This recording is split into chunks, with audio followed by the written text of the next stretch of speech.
ज़मानों की निशानियाँ। अगरचे हमें यीशु मसीह की दूसरी आमद के बारे में मखसूस पेशनगोइयाँ करने में ख़बरदार रहना है, हमें कुछ निशानियों के बारे में होशियार रहना है जो उसकी जल्द वापसी का इशारा दे सकती हैं। मैं नवीद मलिक आपकी खिदमत में हाजिर हूं और इस मौजू पर आज बात करूंगा। पेशीन गोई का पूरा मौजू बतौर ईमानदार हम अपने कुछ नताइज के लिहाज से ज्यादा मोहतात नहीं हैं, लेकिन दूसरी तरफ हमें वाकई कुछ चीजों से खबरदार रहने की जरूरत है जो हमारी दुनिया में हो रही है, जो इस हकीकत की तरफ इशारा करेंगी कि यीशु मसीह आने वाला है और वो बहुत जल्द आ सकता है। अब इस खत या किताब को लिखे हुए 2000 साल गुजर चुके हैं। बाज लोग ऐसे थे जो सोचते थे कि ये सब कुछ पहली, दूसरी या तीसरी सदी में होने वाला है, लिहाजा इस सारे वक्त में ऐसे इशारे हैं जो यकीनी तौर पर मुस्बत इशारे हैं, जो दुरुस्त इशारे हो सकते हैं। हां, इनमें से कुछ बहुत गलत भी हो सकते हैं, इसीलिए हमें मोहतात रहना चाहिए। लेकिन मेरा ख्याल है कि आज आप देखेंगे कि तवाज़न बहुत बहुत अहम है। और क्यों? मुकाशफा के बाब 17 पर बात करते हुए स्टेज सेट करने के लिए मैं यहां चंद आयात को नुमायां करना चाहूंगा। मुकाशफा 17 बाब की पहली आयत। अब ये एक और रोया है जैसी कि ये थी। इस रोया के बाद यूहन्ना मोहरों, नरसिंगों और उन अदालतों के साथ साथ प्यालों के उंडे ले जाने की अदालतों का ताल्लुक बयान करता है। ये इस तरह ये एक ऐसा नुक्ता है जो हमें बिल्कुल एक नए तस्वर और रोया की तरफ ले जाता है जो यूहन्ना ने देखी जब वो दर्ज कर रहा था। और ये वही है जो हम पढ़ते हैं और उन 7 फरिश्तों में से जिनके पास 7 प्याले थे।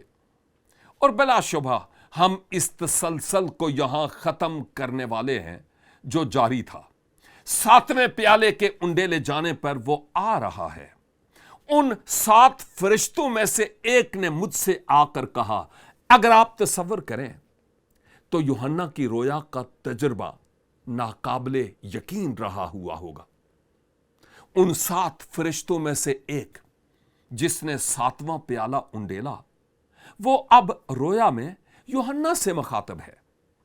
उस फरिश्ता ने कहा, इधर आ, मैं तुझे उस बड़ी कसबी की सजा दिखाऊं जो बहुत से पानियों पर बैठी हुई है। जाहिर है कि ये एक अलामती जबान है।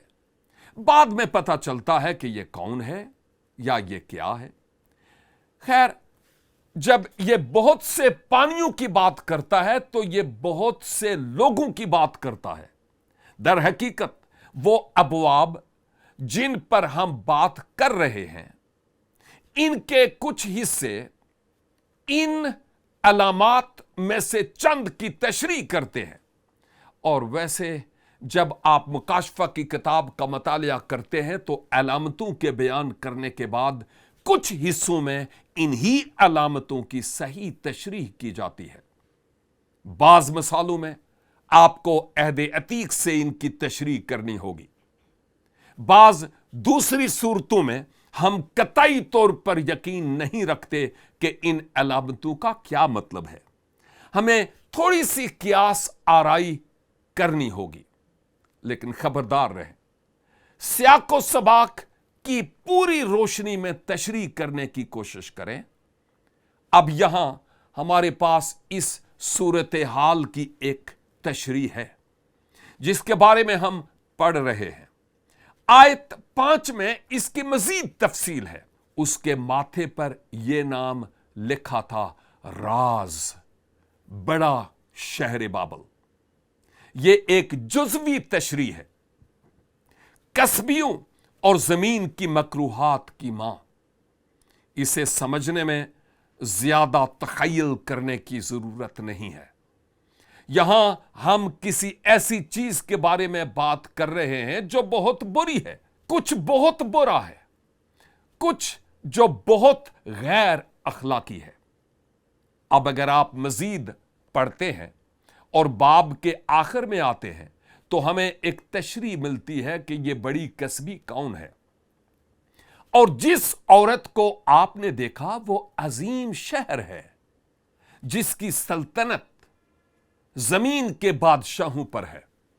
اب یہ آپ کو اس صورتحال کے بارے میں بہت کچھ بتاتا ہے۔ ایک بڑا شہر جس کا اثر پوری زمین پر رہا۔ اب میں یہاں آپ کو کچھ تشریحات فراہم کرنا چاہوں گا۔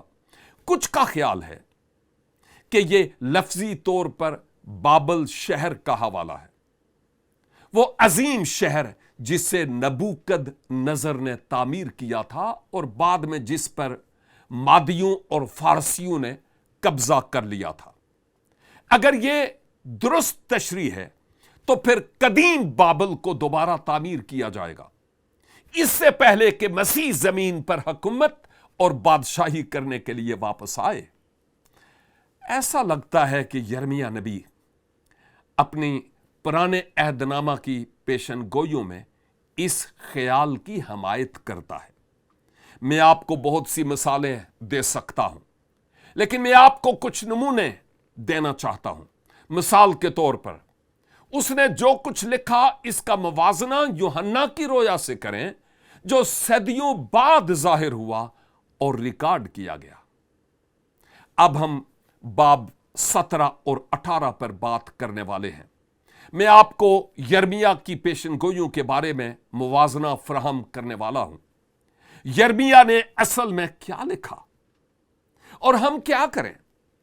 ہم اس کا موازنہ کریں گے کہ اس نے کیا لکھا ہے جو یوحنا نے لکھا ہے، اور ان میں مماثلت کو دیکھیں گے۔ پہلا یہ ہے کہ دونوں نے بابل شہر کو سونے کا پیالہ قرار دیا۔ مثال کے طور پر یرمیہ 51:7 میں وہ کہتا ہے بابل ایک سونے کا پیالہ تھا۔ اب وہ ایک چھوٹے سے شہر کی بات کر رہا ہے۔ وہ کسی بھید یا خیال یا علامت کے بارے میں بات نہیں کر رہا، وہ ایک حقیقی شہر کے بارے میں بات کر رہا ہے۔ بابل خداوند کے ہاتھ میں سونے کا پیالہ تھا جس نے ساری دنیا کو متوالا کیا۔ اور ویسے یہ ایک اہم استعارہ ہے جب آپ اسے مکاشفہ میں دیکھتے ہیں کہ یہ علامت اس بڑی کسبی کے بارے میں کیا کہتی ہے۔ قوموں نے اس کی مے پی، اور وہاں وہ حقیقت میں بابل کے لیے مونس کا صیغہ استعمال کر رہا ہے۔ بابل کے بارے میں ایک حقیقی حوالہ، اس لیے قومیں دیوانہ ہیں۔ اب اگر آپ صرف اس بات کو ذہن میں رکھیں اور باب 17 اور 18 کو پڑھیں تو وہاں اقوام میں دلچسپ باہمی تعلق پایا جاتا ہے۔ اب اگر آپ مکاشفہ 17:4 پر جائیں تو یہاں آپ کو کچھ باہمی تعلق نظر آئے گا۔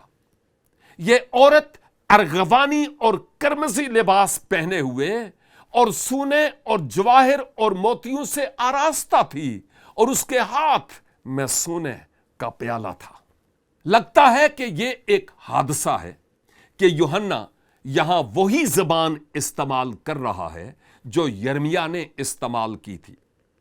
مجھے پورا یقین ہے کہ جب وہ یہ درج کر رہا تھا تو اس کے پاس یرمیہ کا صحیفہ موجود نہیں تھا۔ وہ روح القدس کی تحریک سے یہ دوبارہ تحریر کر رہا تھا جس نے یرمیہ کو صدیوں پہلے یہی علامت استعمال کرنے کی تحریک دی تھی۔ ایک سونے کا پیالہ مکروہات یعنی اس کی حرام کاری کی ناپاکیوں سے بھرا ہوا اس کے ہاتھ میں تھا۔ یہ ایک علامتی زبان ہے، لیکن یہ واقعی اپنی بات حقیقت میں پہنچا رہی ہے۔ मकाशफा 18 बाब की 6 आयत देखें। आप बाब 18 में जा रहे हैं। हमने अभी बाब 17 पर बात की है, लेकिन 18 में जैसा उसने किया वैसा ही तुम भी उसके साथ करो और उसे उसके कामों का 2 चंद बदला दो। जिस कदर उसने प्याला भरा तुम उसके लिए दुगना भर दो। दूसरे अल्फाज में यह कि अदालत आ रही है जैसा कि इसने अपनी मकरूहात को उंडेल दिया, तो आपको प्याला में एक मरकब नजर आएगा जो दुगना होगा और इसकी अदालत करेगा। यानी यह शहर, यह बड़ा शहर, इन दोनों ने बाबल को बहुत से पानियों पर रहने या सकूनत करने के तौर पर बयान किया। और गौर करें कि यूहन्ना ने इन पानियों को इस तरह बयान किया जैसा कि मैंने पहले कहा, उम्मतें, ग्रोह, कौमें और अहले ज़बान। ये तशबीहात हैं। पानी इन तमाम लोगों को जाहिर करते हैं। और यर्मिया में हम पढ़ते हैं, ए नहरों पर सकूनत करने वाली, जिसके खजाने फरावां हैं, तेरी तमामी का वक्त आ पहुंचा और तेरी गारत गरी का पैमाना पुर हो गया। अब याद रखें कि यर्मिया एक छोटे शहर के बारे में बात कर रहा है।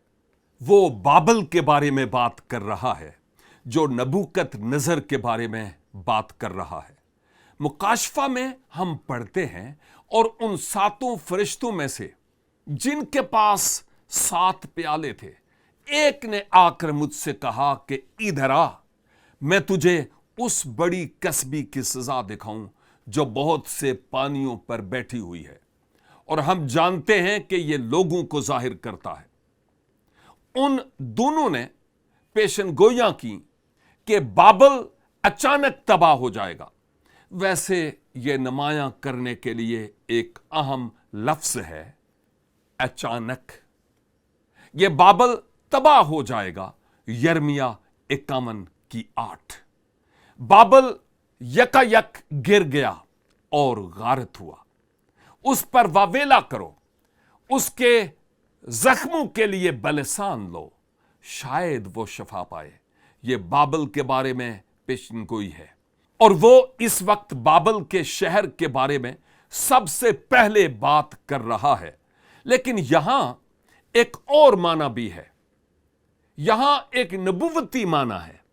और जब आप मकाशफा पर पहुंचते हैं तो आप ये पढ़ते हैं, इसलिए उस पर एक ही दिन में आफतें आएंगी, यानी मौत और गम और काल।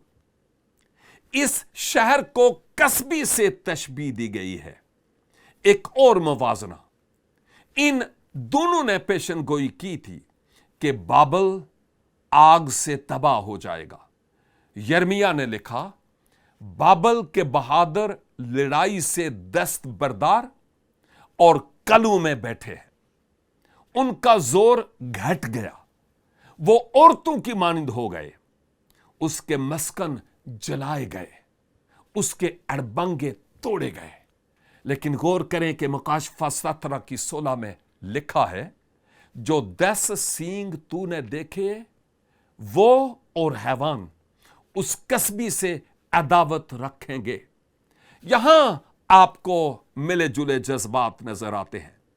उसे बेकस और नंगा कर देंगे और उसका गोश्त खा जाएंगे और उसको आग में जला डालेंगे। गौर करें, यह कहता है हैवान। यहां हैवान उस हैवान की तरफ इशारा कर रहा है जो समुंदर से निकला है, जो कि मुखालिफे मसीह है, जिस पर हमने पिछले हफ्ते अपने मुतालिया में बात की थी। हैवान, मुखालिफे मसीह, तबाही का शख्स, हलाकत का फर्जंद, जिसके बारे में पौलुस थिस्सलुनीकियों में बात करता है। मुकाशफा की किताब में हम फिर पढ़ते हैं, जब वो उसके जलते हुए धुएं को देख रहे थे तो पुकार कर कह रहे थे, बड़े शहर की तरह कौन है। ये इस बड़ी कस्बी की बात कर रहा है। यही अलामती जबान है। यर्मिया और यूहन्ना दोनों ने बाबल शहर के बारे में जो भी तसव्वुर किया वो तकरीबन एक जैसे वाकयात हैं।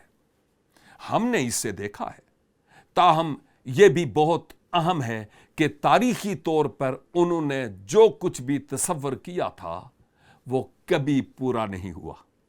ये इन मखसूस पेशनगोइयों के सिलसिला में नहीं हुआ है। अब अगर ये दुरुस्त नताइज हैं तो ऐसा लगता है कि बाबल का कदीम शहर वाकई मुस्तकबिल में किसी वक्त दोबारा तामीर किया जाएगा और इसका पूरी दुनिया पर बुरा असर पड़ेगा। अगर आप इक्तबास पर वापस जाएं तो उसकी तशरीह करें, जैसा कि हमने अभी इसकी तशरीह की है। मजीद बरां यह शहर अचानक और मुकम्मल तौर पर हैवान के हाथों तबाह हो जाएगा। और हम बाब 17 में पढ़ते हैं कि मसीह की वापसी से पहले यह हैवान के जरिए मुकम्मल तौर पर तबाह हो जाएगा। यह सब कुछ हो जाएगा, अचानक ऐसा हो जाएगा। अगर वाकई यूहन्ना अपनी पेशन गोई में दुरुस्त है और अगर वाकई यर्मिया भी दुरुस्त था तो उन्होंने एक जैसे बयान दर्ज किए, जो 10 सींग तूने देखे वो और हैवान उस कस्बी से अदावत रखेंगे, मुकाशफा 17 बाब, और उसे बेकस और नंगा कर देंगे। दूसरे लफ्जों में हैवान मुखालिफ मसीह और 10 बादशाह जो इसके साथ मिलेंगे वो इस दोबारा तामीर शुदा शहर को तबाह कर देंगे। अगर वाकई तशरीह दुरुस्त है, और उसे बेकस और नंगा कर देंगे और उसका गोश्त खा जाएंगे और उसको आग में जला डालेंगे। खुदा अब भी उसका इंचार्ज है। वो इंसान है जो बुरी कोशिशों में है, क्योंकि खुदा उनके दिलों में यह डालेगा कि वो उसकी राय पर चले, और जब तक कि खुदा की बातें पूरी ना हो लें वो मुत्तफिक राय होकर अपनी बादशाही उस हैवान को दे दे। बाअल्फाज दीगर यहां हमारे पास मुकाशफा के 17 बाब से एक बयान है। अगर वाकई ये पेशन गोई लफ्जी तौर पर ली गई तो बाबल शहर दोबारा तामीर किया जाएगा। जिस तरह इसराइल एक रियासत बन गया, इसी तरह शायद ये इस बात की तरफ इशारा है कि मुस्तकबिल में कुछ होने वाला है।